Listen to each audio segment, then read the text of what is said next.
Assalamualaikum warahmatullahi wabarakatuh.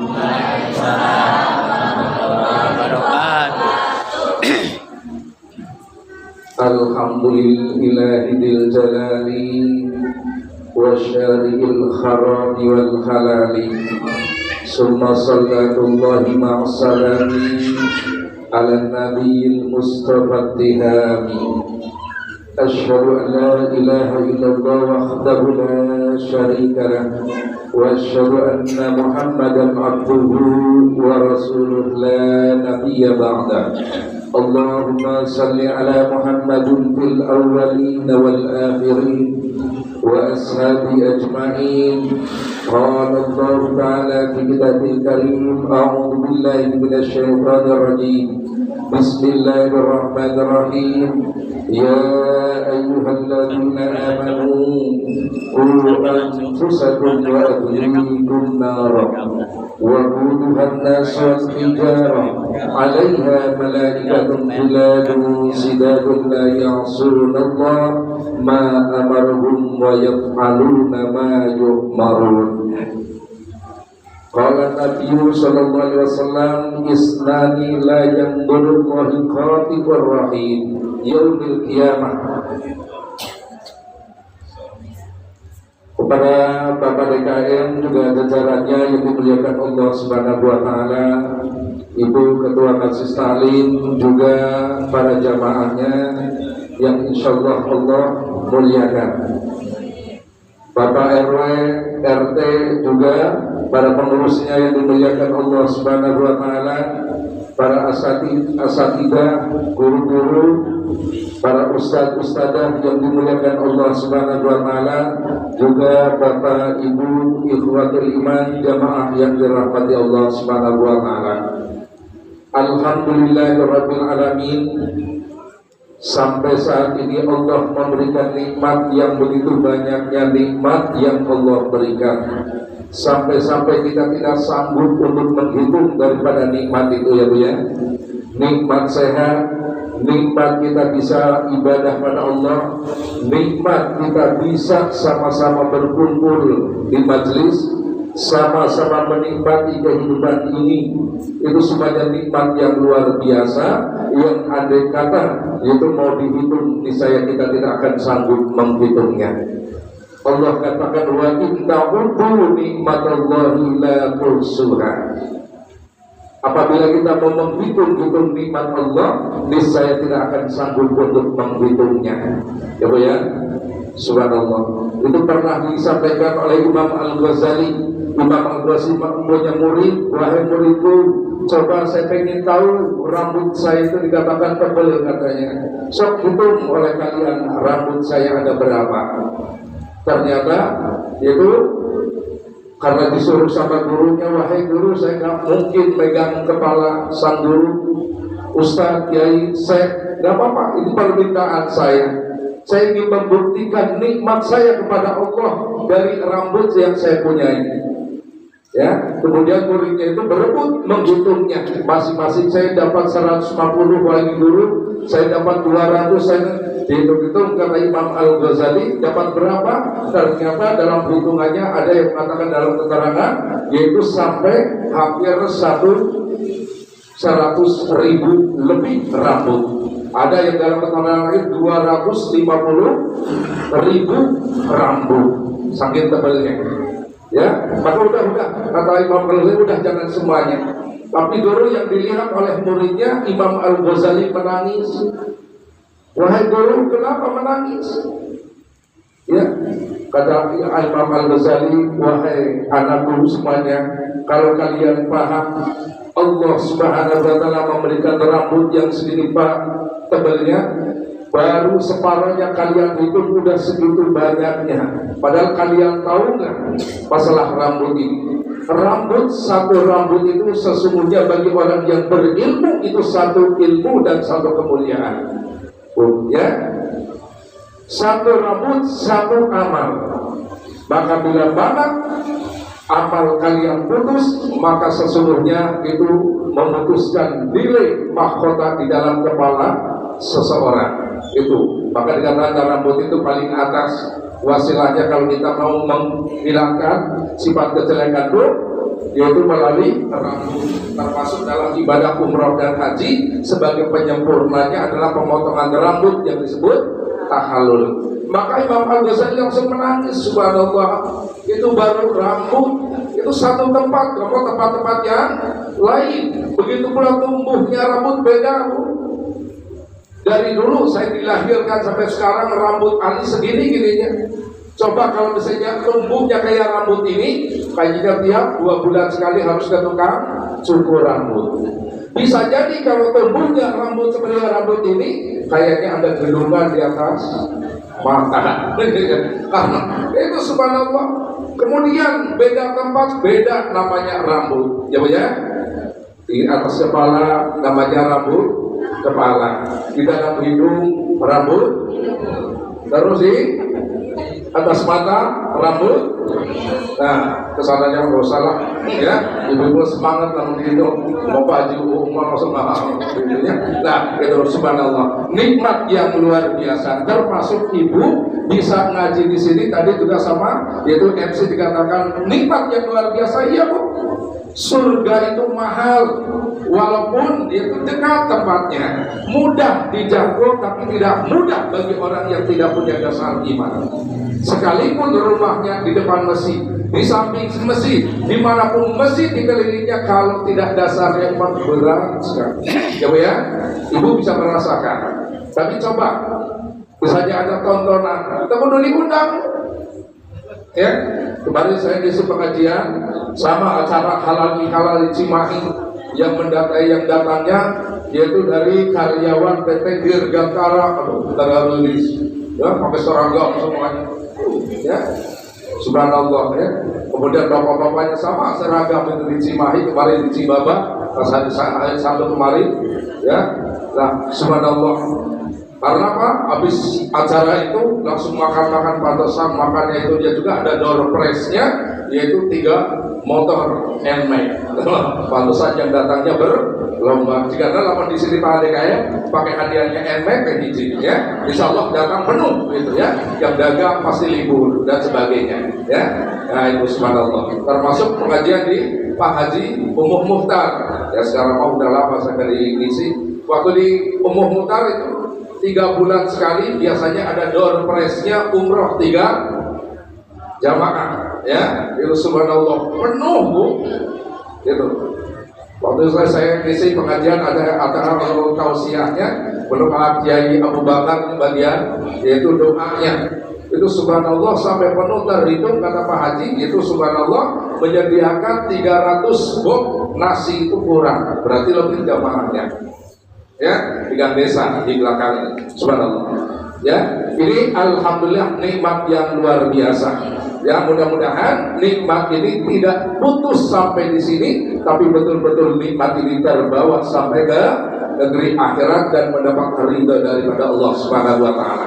Rahmat salam mudah-mudahan Allah limpahkan atas junjungan alam habibana wa nabiyyana Muhammad sallallahu alaihi wasallam, keluarganya, sahabatnya, tabi'in, dan mudah-mudahan kita selaku umatnya yang berusaha sekuat tenaga untuk menjalankan daripada syariatnya, menjauhi daripada larangannya.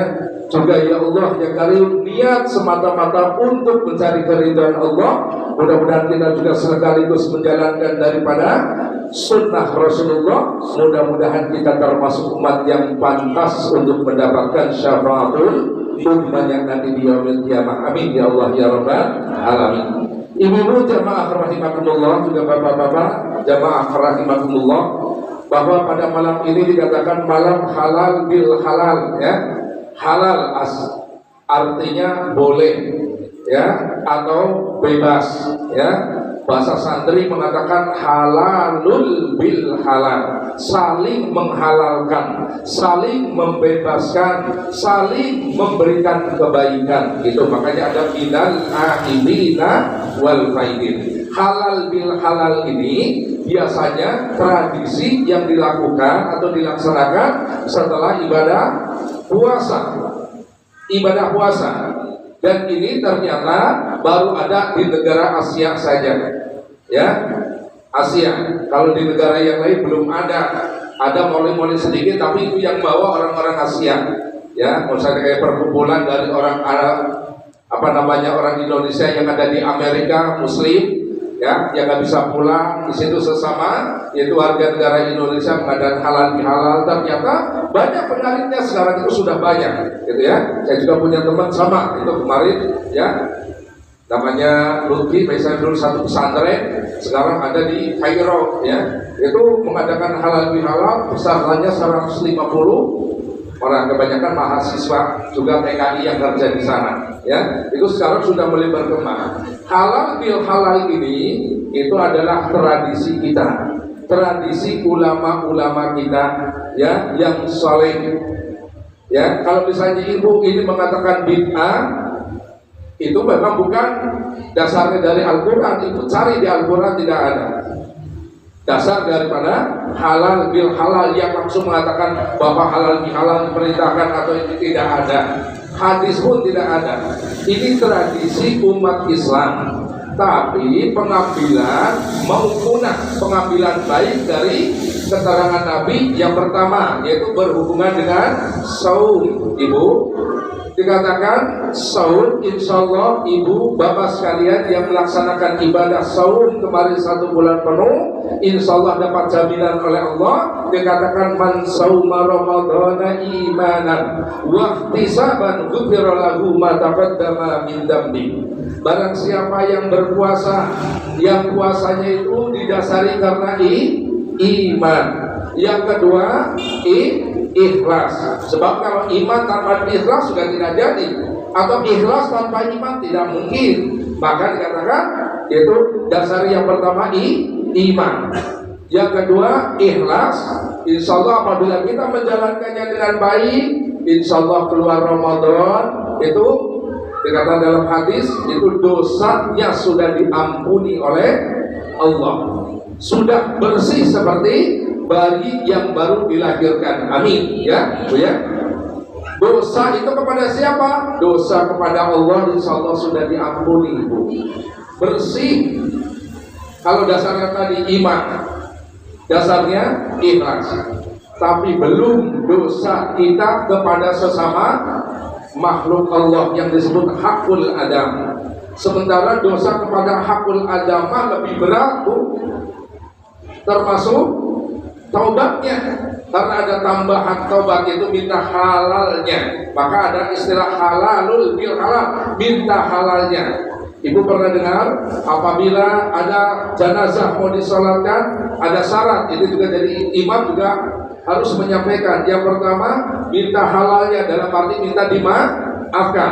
Yang kedua untuk menyaksikan bahwa yang meninggal ini orang yang beriman, orang Islam, ya, orang yang suka sholat. Sebab kata Imam Syafi'i, bila mana dalam hidupnya sekalipun orang Islam tidak punya hak untuk disolati, ya, apabila kita tetap menyolati, itu hanya hak memberikan, menghargai bahwa dia orang Islam, pahalanya kembali yang menyolatkan.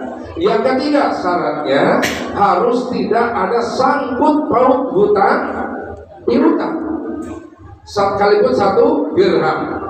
Kata Nabi tidak mau menyolatkan orang yang masih ada sangkut paut piutang, kecuali sudah ditanggung oleh ahli warisnya. Maka jangan salah kaprah, Bu.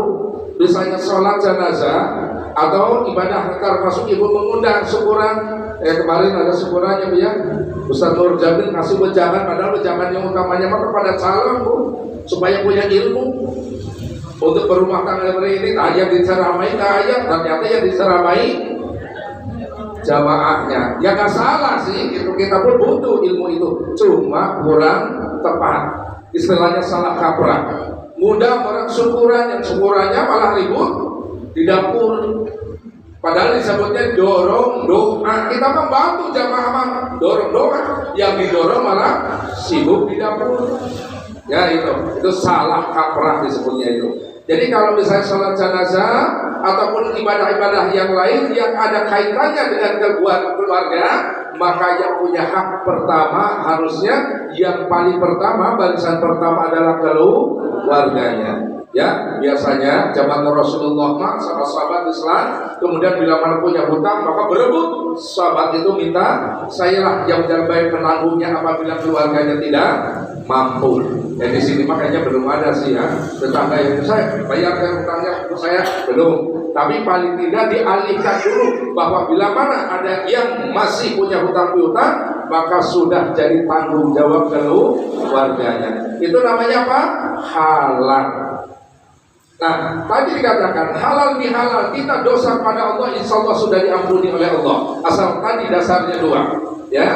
Yang kedua, kalau kita salahnya kepada hakul adab, maka minta halalnya. Maka tradisi kita ada halalul bil halal. Ibu kemarin maklum kita sibuk mau lebaran. Ada yang sebelum lebaran pulang dulu padahal di sini. Saya setahun lah, ibaratnya setahun 11 bulan, pas lebarannya pulang, belum sempat minta maaf. Karena salahnya minta maaf, minta halalnya. Itu ya, ada yang mungkin ada di sini tapi belum sempat mendatangi ibu atau kebalikannya. Maka cara-cara seperti inilah yang paling efektif kata ulama, sebab syaratnya harus halal. Ya, sama seperti ibu mau ibadah haji, ibadah umroh, biasa ngumpulin ya Bu ya. Padahal yang butuh siapa? Bukan yang diundang, walaupun ibu kadang-kadang pengen diundang sampai para kurang diundang. Padahal yang butuhnya yang mau berangkatnya itu. Karena apa? Karena itulah yang meminta halalnya. Bila mana dia tidak menghalalkan, takutnya di sana jadi penghalang, bahkan mungkin tidak diijabah doanya oleh Allah. Maka mudah tetangga, sebab istilah orang Sunda bilang biasanya piring pakai terong itu lain dulu, jauh pakai udah dekat. Tetangga jadi makan undang yang dekat dulu wajibnya Bu. Jangan yang jauh diundang, yang dekat dilewat. Menyakiti hati seseorang itu sama aja, itu juga penghalang daripada doa ibu untuk diijabah Bu. Ya, itu kata Nabi, mana si saudara tetangga yang disebut dalam hadis, maka 40 tetangga terdekat dari rumahmu itulah sesungguhnya yang punya hak pertama apabila ada kesenangan, ada undangan, dan juga yang lain-lainnya bila mana kita undang. Ya Bu ya, misalnya ada syukuran, ada itu dulu, termasuk guru ibu misalnya ada guru yang jauh dan sebagainya, kita pengen ini boleh kasih yang lain, tapi yang diutamakan yang dekat dulu. Ada apa-apa pasti yang urus itu. Ibu meninggal pasti yang ustadz yang dekat. Mungkin ustadz di sana nunggu yang jauh, dan sebagainya. Itu misalnya, itu secara fikihnya seperti itu, ya Bu ya. Maka halal bihalal itu alangkah baiknya, ya. Sampai dikatakan dalam sejarahnya ini halal bihalal ini ambil dari 3 keterangan hadis. Saya bacakan hadisnya panjang tapi intinya ini. Ketika Rasulullah SAW mau mengisi khutbah, ya, mengisi khutbah salat Id, artinya sebagai penutup daripada bulan Ramadan. Dikatakan bulan Ramadan itu diisi yang sebagai penentunya yaitu 1 Syawal. Ya, 1 Syawal. Bila mau diterima atau tidaknya itu pada saat itu. Maka sampai dikatakan siapa yang merasa beriman kepada Allah, menjalankan syariat Allah, telah memenuhi zakat, infak dan sedekahnya, maka pergilah pakai disunahkan sampai sholat Id. Alhamdulillah telah digerakkan masjid ini di tempat, cari tempat yang luas. Maksudnya apa sih? Bukan hanya sekedar luasnya, supaya yang berhalangan untuk hadir ke masjid pun bisa datang. Misalnya yang sedang main, ibu ya, sholatnya bagus, nggak boleh ikut Bu, tapi ngikut mendengarkan khutbah. Yang punya orang bawa itu, lihat ibu di jalan sampai di jalan Tarusan Jakarta itu, ya penuh. Sampai yang punya orang di bawah tujuannya itu. Karena itulah disebutkan pesta-pestanya orang muslimin setelah diampuni dosanya oleh Allah. Sebab dikatakan mahal-mahalnya itu adalah ampunan Allah. Sering saya sampaikan Ibu, dalam doa selamat ada beberapa kriteria, tapi isinya jantung daripada doa selamat itu 3. Ya, sering saya sampaikan. Yang pertama, taubatan qoblal maut. Ya Allah, berikan kesempatan taubat kepada Allah, ya, taubatan nasuha sebelum meninggal dunia. Wa rahmatan indal maut. Ya Allah, berikan kesempatan, diberikan rahmat oleh Allah, kasih sayang Allah, walaupun waktunya sedikit tapi Allah ridho, insyaallah Allah masukkan ke golongan orang yang bahagia akhirat. Yang ketiganya, setelah meninggal dunia tidak ada sesuatu yang paling dirindukan oleh anak Adam, wa maghfiratan ba'dal maut, ampunan daripada Allah Subhanahu wa taala. Ibu sering mendengar, ya, hadisnya bahwa ujung daripada Ramadan adalah ampunan daripada Allah Subhanahu wa taala. Ibu baca doa dari bulan Rajab, Allahumma barik lana fi Rajaba wa Sya'bana wa ballighna Ramadan wa hasil maqasidana, ujungnya wa ghfir lana. Ampuni ya Allah dengan barokahnya bulan Rajab, barokahnya bulan Sya'ban, sampaikan ya Allah kesempatan untuk beribadah di bulan Ramadan, cukupkan rezeki untuk kita bisa buat sedekah, infak di bulan Ramadan, kemudian yaitu bisa ibadah di bulan Ramadan sempurna, setelah keluar dari Ramadan dalam keadaan sudah diampuni oleh Allah. Ternyata ampunan ujung namamu. Ya Bu ya, Ibu mau ngaji taklim di sini, ya Allah, mudah-mudahan salat saya belum usul ya Allah, bacaan Al-Quran saya belum baik, belum sesuai dengan yaitu kaidah tajwid, walaupun belajar tajwid sering, ngaji sering, tapi sesuai dengan kaidahnya belum, ya. Itu karena kita tidak tahu yang asli, yang pasti benar-benar itu seperti apa. Makanya pantas setiap bulan puasa Nabi pun yaitu menyimakkan bacaannya kepada malaikat Jibril. Ibu sering mendengar imam di Mekah, Syekh Sudes, ya Bu ya, suaranya indah, bagus, yang sedunia, itu yang milih langsung raja. Ada orang Indonesia juga yang dulu pernah terpilih dan menjadi ulama besar, diantaranya Syekh An-Nawawi Al-Balkani, ya, pernah jadi imam Masjidil Haram. Ya, itu pilihan-pilihan raja, tapi beliau pun merasa belum sempurna bacaannya, makanya yaitu menyimakkan bacaannya yaitu pada guru-gurunya, ya. Dan alhamdulillah di sini tiap Ramadan itu menyimakkan bacaan Al-Qur'annya. Jangan diundang istilahnya hatamnya Bu, tapi bagus bacaannya, walau ayat dan walaupun hanya beberapa ayat. Ya, makanya kadang-kadang saya bukan protes sih, ada ini yang rada kebalik lah, ya. Ada salah satu mesin yang mengadakan simakan yang membacanya mah udah bagus, namanya udah hafal Al-Quran, kaidah bacanya pasti bagus, tapi yang menyimaknya, harusnya yang menyimak itu lebih di atas itu Bu. Saya terlatih di Jawa seperti itu, sama. Kita hafal Al-Quran, nanti yang menyimaknya itu harusnya di atas itu. Bukan ini yang ngajinya hafal Al-Quran, bagus ini cuma datang, yang menyimaknya baca Al-Qurannya itu belum lancar. Bagaimana mau membenarkannya kalau misalnya ada kesalahan? Nah itu, ya. Itu bukan saya menyalahkan, nggak berani saya menyalahkan, cuma ini istilahnya salah kaprah. Harusnya kalau ibu mau menyimakkan kepada guru yang udah mahir dalam Al-Quran, mahirul Quran, mahir dalam Al-Quran. Nah, kemudian dasar daripada halal bihalal ini sesuai dengan hadis Nabi tadi. Ya, saya ulangi, ketika Nabi yaitu mau khutbah Idul Fitri, yaitu 1 Syawal, Nabi Muhammad SAW kedatangan tamu yang tidak biasa-biasanya. Malaikat Jibril biasanya jauh ketika sholat Id, hanya mengawasi, ya, karena malaikat tidak ikut sholat. Pada saat itu mendekati Nabi Muhammad SAW. Nabi Muhammad SAW itu yaitu melangkah kakinya 3 kali dan berhenti sejenak setiap langkahnya. 1 kali berhenti, kemudian mengucapkan amin. Langsung langkah lagi, amin.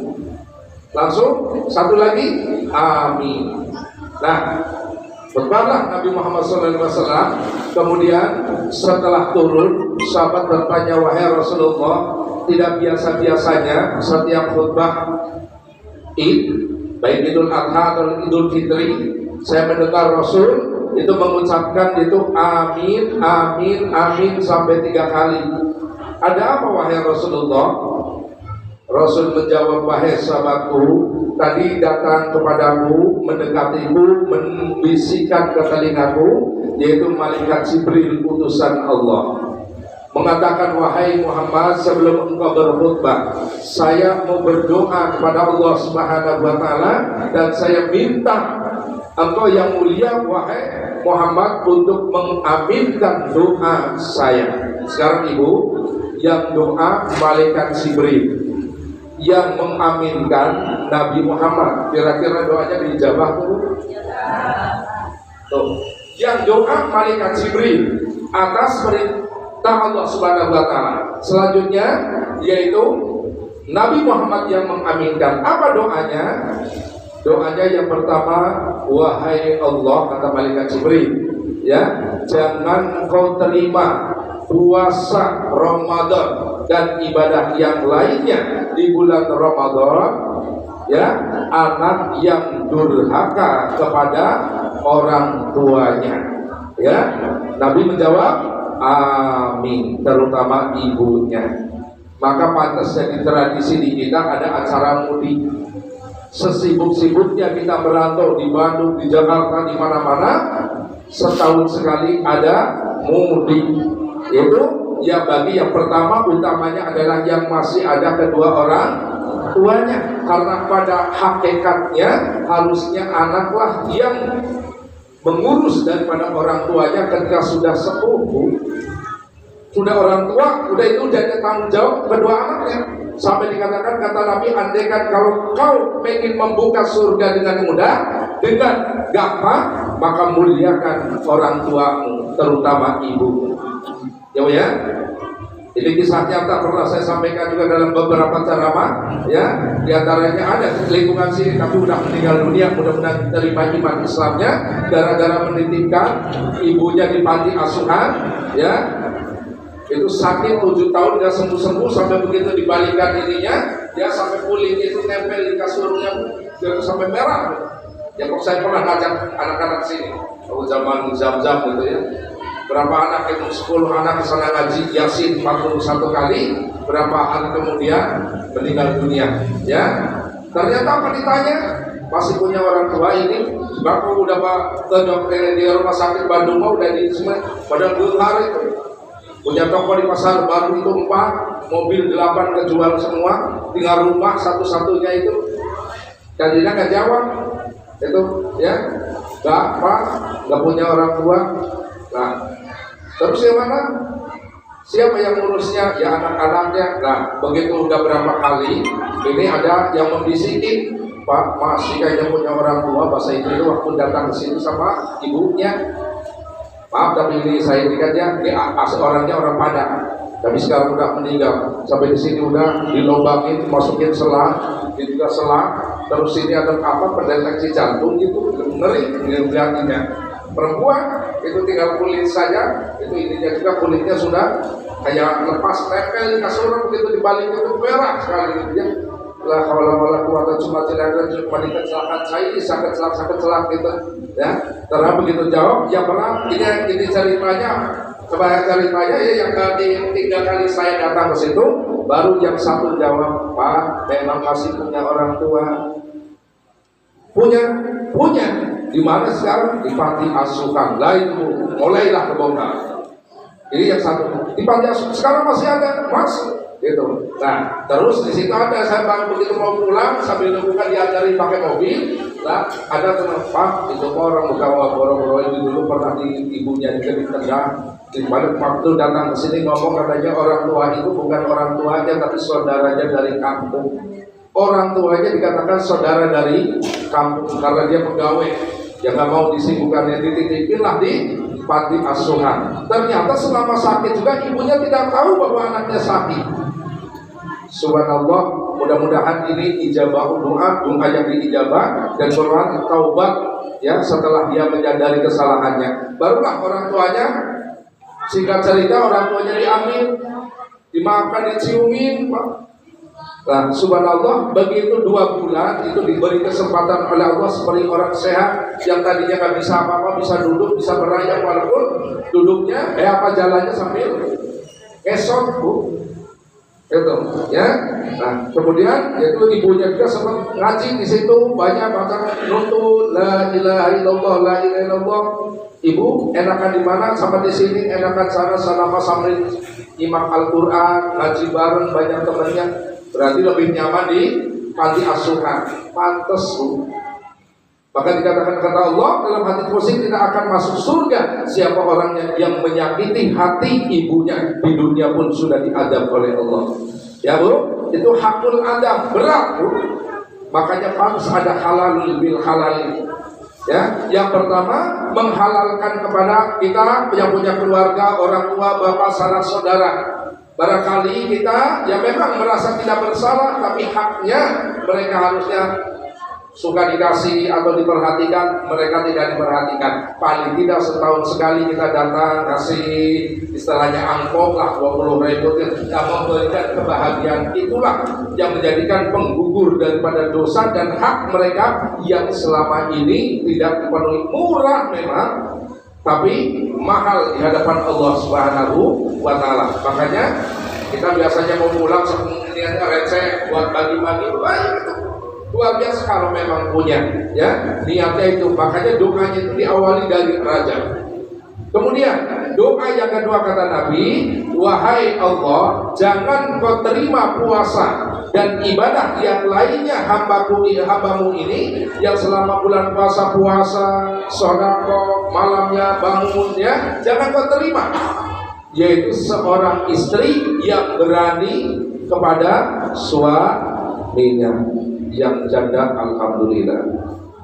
Ya, suaminya. Misalnya protes, sekarang Pak Ustaz kebalikannya, misalnya suami ingin sama istrinya gimana? Dalilnya tidak mengatakan seperti itu, ya, karena perempuan mah sudah memang udah takdirnya harus taat sama suami. Ar-rijalu qawwamuna 'alan nisa. Sebab apa, Ibu? Kalau saya jelaskan, ya, kenapa perempuan harus taat, bahkan surganya itu di keluarga? Karena perempuan bila mana salah, suami kebagian salahnya, kena hukum Allah. Kenapa perempuan harus salah? Misalnya istrinya budak-budak itu tukang bang apa namanya, bang emok, dikejar-kejar ke mana-mana. Yang pertama dosa. Walaupun dosa seorang perempuan, suaminya pun kebagian. Kenapa kejar-kejar itu? Ya, tapi bila mana suami melakukan dosa, itu hak suami mutlak. Tapi istri mah misalnya dosa, suaminya dapat pertanyaan dari Allah. Kenapa perempuan atau istri melakukan seperti itu? Ya, bisa jadi yang tadinya hak surga bagi suaminya, nanti dulu istri itu belum selesai. Sebab istri mah tanggung jawab suami. Maka ada istilah di Jawa, swarga nurut neraka hantu. Istri mah ikut suami. Maka sudah kewajiban seorang istri wajib taat kepada suami. Maka alhamdulillah Bapak, ya, apabila istri Bapak, padahal Bapak nggak bisa ngajarin Ustadz bukan di boro-boro, nyeramain istrinya mau ngaji, alhamdulillah Bapak kudu nganuhunkeun baraha istrina. Yang kedua gurunya yang mengajarkan. Ya Allah, selama ini saya belum mampu untuk mengajari suami, mendidik, boro-boro nyeramain, tapi mau ngaji, dukung Bapak. Misalnya punya seragam, biarlah untuk penyemangat. Walaupun PDKI punya rencana, insya Allah nanti Pak Tahlil pakai seragam biar semangat. Ya, seragam sarungnya hidup, ya, bajunya bodas. Bapak-bapak susah punya seragam hiji, oke? Kecuali ada yang bagi sarung seragam. Mudah-mudahan ibu ada ide, gitu ya. Hari itu sudah 17 melebihi, hari cuma ada 7, seragamnya ada 17. Makanya bisa dilihat sore ayat syukuran tilu sampai maghrib seragamnya tilu. Panggung cemburu, aduh ibu maghrib seragamnya hidup dia, ya. Aisyah seragamnya putih, duhur, opat undangan 1 hari 4 seragam. Subhanallah. Hari bapak-bapak boga seragam.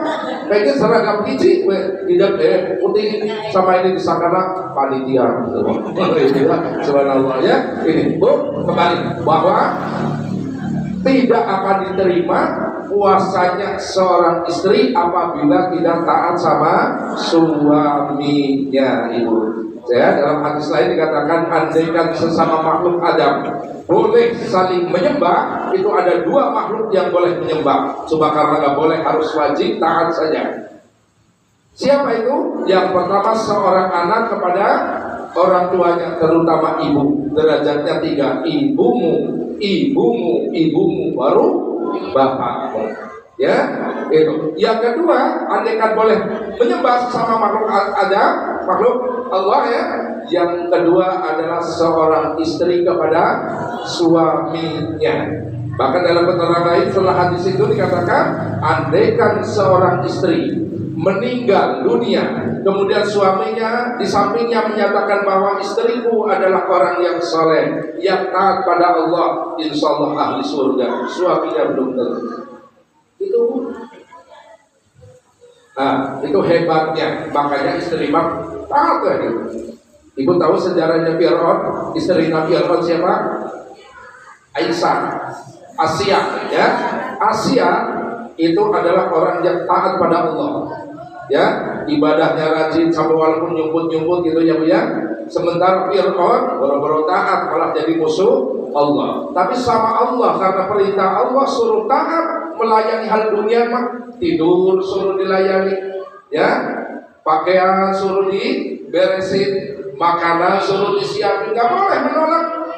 Karena apa? Perintah Allah. Ibu pun sama. Ini kenapa taat sama suami? Bukan karena takut sama suami, bukan karena ada yang lain-lain, tapi karena taat pada Allah, karena itu perintah Allah dan dicontohkan oleh Rasulullah Shallallahu Alaihi Wasallam. Itu Bu, ya. Maka kita ya wajib taat. Yang ketiga, ini yang jadi ujungnya halal bihalal, ya. Tidak akan diterima, atau Nabi Malaikat Jibril berdoa, wahai Allah, jangan kau terima puasanya seorang muslim ya yang jahat atau tidak memberi maaf kepada sesama muslim. Artinya apa?